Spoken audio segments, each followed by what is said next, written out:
अस्सलाम वालेकुम dear students, आप देख रहे हैं सैयद अली अकेडमी। और आज की इस वीडियो के अंदर हम जिस टॉपिक का डिस्कस करने वाले हैं वही हमारे पास फर्टिलाइजेशन एंड प्रेगनेंसी। ज़्यादातर इस टॉपिक की अगर बात करेंगे इसमें प्रेगनेंसी को डिस्कस किया गया है। फर्टिलाइजेशन के बाद जो है प्रेगनेंसी का मामला होता है। फर्टिलाइजेशन की अगर हम बात करते हैं तो दो सेल्स का फ्यूज़ हो जाना, दो सेल्स का जुड़ जाना, गेमेट्स का जुड़ जाना, मेल गेमेट स्पर्म और एग का जुड़ जाना, ये हमारे पास फर्टिलाइजेशन होती है। फिर उसके बाद जो सेल डिवीजन वगैरह देखने को मिलती है उस जाइगोट के अंदर, और बाकी के जो मामला यूटेरस में हो रहे होते हैं वो सारे प्रेगनेंसी के होते हैं। तो इसके बाद लिखा हुआ है after fertilization the embryo undergo development. जो एम्ब्रियो होगा, जो स्ट्रक्चर है, जो बच्चे का स्ट्रक्चर है, वो डेवलपमेंट में जाएगा, उसके अंदर चेंजेस आएंगे and migrate through the oviduct towards the uterus. हमें मालूम है जो एग रिलीज होता है वो ओविडक्ट में रिलीज होता है। अब ओविडक्ट से ये जो स्ट्रक्चर होगा एम्ब्रियो का, कुछ सेल्स का स्ट्रक्चर जो होगा वो यूटेरस में चला जाएगा। और मज़ीद लिखा हुआ है the embryo then implant itself in the prepared endometrial lining of the uterus. फिर एम्ब्रियो अपने आप को इम्प्लांट कर देगा, जोड़ देगा एंडोमेट्रियल लेयर के ऊपर। एंडोमेटीरियल जो कि एक थिक लेयर है यूटेरस की, उसके साथ में इम्प्लांट हो जाएगा एम्ब्रियो। जैसे कि आप इस तस्वीर में देखेंगे हमारे पास ओवरी का स्ट्रक्चर है और ये फॉलिकल्स का स्ट्रक्चर है जो कि अभी रप्चर हो चुका है और इनमें से जो oocyte है वो निकल चुका है।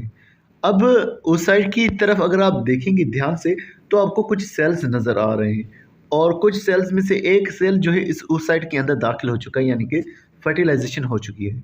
अब ये फर्टिलाइजेशन का बिल्कुल ही शुरुआती दिन है और फिर आप देखेंगे ये जो फर्टिलाइज्ड एग है, जो जाइगोट है, इसके अंदर सेल डिवीजन हो रही है जिसको हम क्लीवेज कह रहे होते हैं।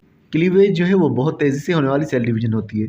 तो दो सेल्स बनेंगे, फिर चार सेल्स बनेंगे, इस तरह से ये स्ट्रक्चर बढ़ते जाएंगे और इनके अलग अलग नाम होते हैं जो कि हम डेवलपमेंट की चैप्टर के अंदर देखेंगे कि मोर्यूला क्या होता है, उसके अलावा ब्लास्टोसिस्ट क्या होता है, ब्लास्टियोला क्या होता है। ये अलग अलग नाम होते हैं इस स्ट्रक्चर के, जो कि जाइगोट के बाद के बनने वाले स्ट्रक्चर्स हैं। फिर आप देखेंगे कि ये जो एम्ब्रियो है 8वें या 9वें दिन पर अपने आप को इम्प्लांट कर देगा इस एंडोमेट्रियल की लेयर के साथ में। तो देखेंगे सबसे पहले ये ओवरी है, ओवरी से उस साइड बाहर निकलेगा, चला जाएगा ओविडक्ट के अंदर और उसके बाद फेलोपियन ट्यूब इस ओविडक्ट से निकल करके, ये ओविडक्ट का स्ट्रक्चर है, इस ओविडक्ट से निकल करके वो यूटेरस की लेयर के साथ में, एंडोमेटीरियल लेयर के साथ में अपने आप को इम्प्लांट कर देगा। फिर एक और स्ट्रक्चर का जिक्र है, लिखा हुआ है the placenta which is formed by the both maternal and embryonic tissues.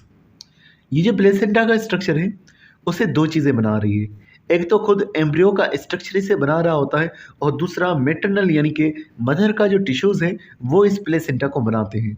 ये प्लेसेंटा जो है एक हिस्सा होगा क्योंकि ये एम्ब्रियो से भी बन रहा है और मदर से भी बन रहा है, तो एम्ब्रियो और मदर को दोनों को कनेक्ट रखने का काम इस प्लेसेंटा का होगा।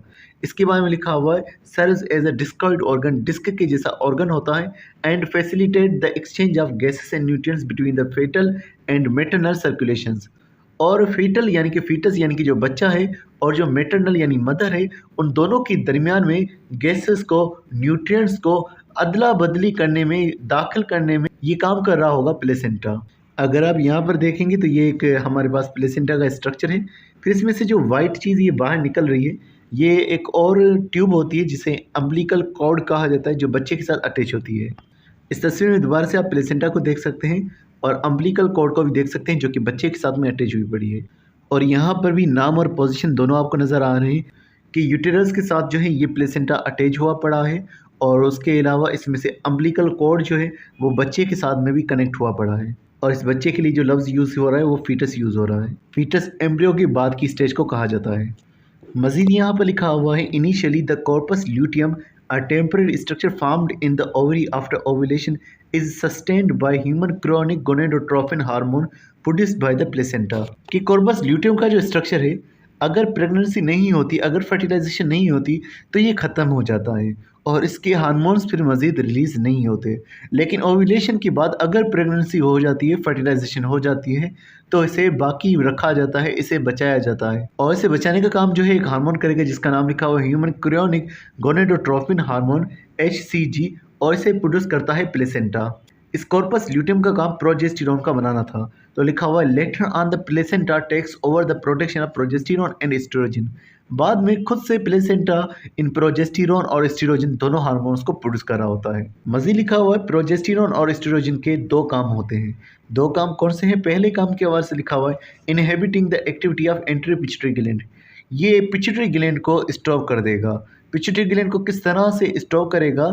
फॉलिकल स्टिमुलेटिंग हार्मोन्स को ये एस्ट्रोजन प्रोड्यूस होने नहीं देगा। जब फॉलिकल स्टिमुलेटिंग हार्मोन प्रोड्यूस नहीं होगा तो मजीद फॉलिकल्स भी नहीं बन पाएंगे। लिखा हुआ है to prevent the maturation of new follicles. ये प्रिवेंट करेगा, रोकेगा न्यू फॉलिकल्स को बनने से। और मजीद लिखा हुआ है and sustaining the endometrial lining of the uterus. और ये सपोर्ट करते हैं, बचा कर रखते हैं endometrial lining of the uterus को। अगर जब तक प्रोजेस्टेरॉन मौजूद है एंडोमेटेरियल लाइनिंग यूटेरस की बची रहेगी। और उसके अलावा मजीद लिखा हुआ है 10 eliminating the need of corpus luteum. अगर प्लेसेंटा मौजूद आ गया और वो जो है प्रोजेस्टेरॉन को एस्ट्रोजन को बना रहा है तो फिर कॉर्पस ल्यूटियम की नीड जो है वो भी खत्म हो जाती है। मजीद लिखा हुआ है during pregnancy menstruation ceases to अकर।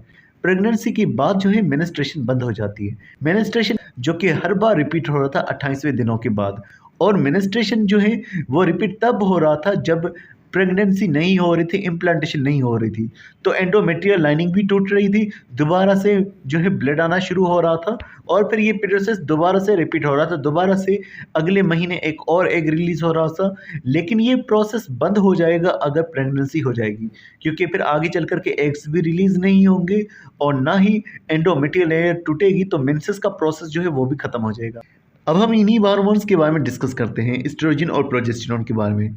तो लिखा हुआ है the hormones estrogen and progesterone play a crucial role in the proper development and functioning of the female reproductive system.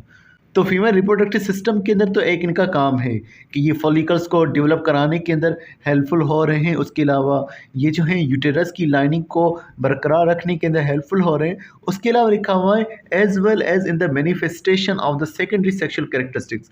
दूसरा इनका काम जो है सेकेंडरी सेक्शुअल कैरेक्टरिस्टिक्स को डेवलप कराने के अंदर भी काम हो रहा होता है एस्ट्रोजन और प्रोजेस्टेरॉन का।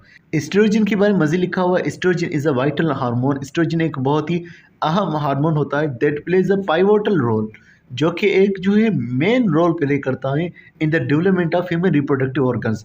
फीमेल के रिप्रोडक्टिव ऑर्गन्स को डेवलप करने के अंदर एस्ट्रोजन रोल प्ले कर रहा है and is accountable for the manifestation of the female body characteristics. Female body characteristics को बनाने के अंदर भी फीमेल के जो कैरेक्टरिस्टिक्स होते हैं सेकेंडरी सेक्सुअल कैरेक्टरिस्टिक्स, उनको बनाने के अंदर भी ये एस्ट्रोजन रोल प्ले कर रहा होता है। कौन से कैरेक्टरिस्टिक्स किस तरह से लिखा हुआ है including the distribution of the body hair and fat. Body hair और फैट बनाने के अंदर फीमेल के अंदर ये एस्ट्रोजन रोल प्ले करेगा। और इसके अलावा लिखा हुआ है ब्रीस्ट की डेवलपमेंट के अंदर भी ये एस्ट्रोजन अपना रोल प्ले करेगा। मज़ीद फीमेल बॉडी की अपीयरेंस के हिसाब से लिखा हुआ है the female body typically exhibit are curvaceous physiques in comparison to the male body. Male body के मुकाबले में मेल बॉडी आमतौर पर अगर सीधी होगी तो उस हिसाब से लिखा हुआ है कि फीमेल बॉडी जो है हल्का सा कर्व लेकर आ रही होती है। तो ये जो फीमेल बॉडी के अंदर कर्वेशियस फिजिक्स है उसकी अपीयरेंस से, उसके बाद लिखा हुआ है primary due to the increase deposition of subcutaneous adipose tissue. हमें मालूम है कि हमारे पास हाइपोडर्मिस होती है, उस हाइपोडर्मिस के अंदर एडिपोज टिश्यू होता है। हाइपोडर्मिस में जो एडिपोज टिश्यू मौजूद है एस्ट्रोजन की वजह से वो ज़्यादा फैट को जमा करेगा, तो फीमेल बॉडी जो है इस वजह से कर्विकल नज़र आ रही होगी। और उसके अलावा लिखा हुआ है एंड अ वाइडर पेल्विक ग्रिडल। और दूसरी वजह यह है कि जो पेल्विक ग्रिडल है वो फीमेल का ज़्यादा बड़ा होता है, यानी कि जो कॉक्सल बोन्स वाली जगह है वो ज़्यादा बड़ी होती है। अगर आपको कोई स्केलेटन भी मिलता है, मेल स्केलेटन और फीमेल स्केलेटन, उन दोनों में फ़र्क जो है वो इस पेल्विक ग्रिडल का होता है। पेल्विक ग्रिडल के बड़े होने की वजह ये होती है ताकि आसानी से जो है वो बच्चा बाहर आ सके। तो पेल्विक ग्रिडल की जो बोन होगी वाइड होगी, ज़्यादा फैली हुई होती है ताकि स्पेस भी प्रोवाइड हो सके बच्चे को डेवलप होने के लिए और उसे बाहर आने के लिए भी ये पेल्विक ग्रिडल मददगार हो रही होती है। मज़ीद लिखा हुआ है the hormone progesterone is a requisite factor in the process of breast development. Progesterone को प्रेगनेंसी हार्मोन कह रहे होते हैं और आमतौर पर जो ब्रीस्ट की ज़्यादा डेवलपमेंट होती है वो भी प्रेगनेंसी के टाइम पर हो रही होती है। तो ये जो प्रोजेस्टेरॉन हार्मोन है एक अहम फैक्टर है, एक अहम रोल प्ले कर रहा है ब्रीस्ट की डेवलपमेंट के अंदर भी। अब आपकी बुक के अंदर ये तस्वीर मौजूद है। इस तस्वीर के अंदर इन हार्मोन्स की प्रोडक्शन का डिस्कस किया गया है। सबसे पहले हाइपोथैलेमस की बात हो रही है। हाइपोथैलेमस हार्मोन को प्रोड्यूस करेगा जो कि होगा गोनेडोट्रोफिन रिलीजिंग हार्मोन। ये गोनेडोट्रोफिन रिलीजिंग हार्मोन ये असरअंदाज करेगा एंटीरियर पिट्यूटरी ग्लैंड को, और एंटीरियर पिट्यूटरी ग्लैंड पर जब गोनेडोट्रोफिन रिलीजिंग हार्मोन असरअंदाज होगा तो एंटीरियर पिट्यूटरी ग्लैंड दो हार्मोन्स को प्रोड्यूस करेगा। एक होगा फॉलिकल स्टिमुलेटिंग हार्मोन और दूसरा होगा ल्यूटिनाइजिंग हार्मोन। अब यहाँ पर ये जो फॉलिकल स्टिमुलेटिंग हार्मोन इसके सामने प्लस का निशान मौजूद है, यानी ये स्टिमुलेट करेगा, ये फॉलिकल्स को स्टिमुलेट करेगा। और फॉलिकल स्टिमुलेटिंग हार्मोन के आने के नतीजे में फॉलिकल्स जो हैं वो एस्ट्रोजन को प्रोड्यूस करेंगे। और ये जो ल्यूटिनाइजिंग हार्मोन होगा इसके सामने भी प्लस का निशान मौजूद है, ये कॉर्पस ल्यूटियम पर असरअंदाज होगा और कॉर्पस ल्यूटियम जो है फिर वो प्रोजेस्टेरोन को प्रोड्यूस करेगा। और उसके अलावा इसका काम oocyte को रिलीज कराना भी होगा। अब यहाँ पर एस्ट्रोजन और प्रोजेस्टेरोन के बारे में दोबारा से ये नेगेटिव साइंस और कुछ एरोस की डायरेक्शन आपको दिखाई दे रही है। नेगेटिव साइन और एरो की डायरेक्शन हाइपोथैलेमस के पास भी है और पिट्यूटरी ग्लैंड के पास भी है, यानी कि ये पिट्यूटरी ग्लैंड और हाइपोथैलेमस को रोक भी सकते हैं कि हार्मोन्स की प्रोडक्शन ना हो। तो ये एक नेगेटिव फीडबैक का भी काम कर सकते हैं, हार्मोन्स की प्रोडक्शन को रोकने का काम भी कर सकते हैं। देखेंगे अगर हार्मोन्स ज़्यादा एक्सेस में मौजूद हैं तो ये उन हार्मोन्स को रोकने का काम करेंगे। तो ये स्टूडेंट्स आज की वीडियो में बस इतना ही था। उम्मीद करता हूँ ये वीडियो आपको पसंद आई होगी। इंशाल्लाह नेक्स्ट वीडियो में हम जिस टॉपिक का डिस्कस करेंगे वो होगा disorders of the reproductive system. तो मिलते हैं नेक्स्ट वीडियो में, तब तक आप बहुत सारा ख्याल रखिएगा। अस्सलाम वालेकुम।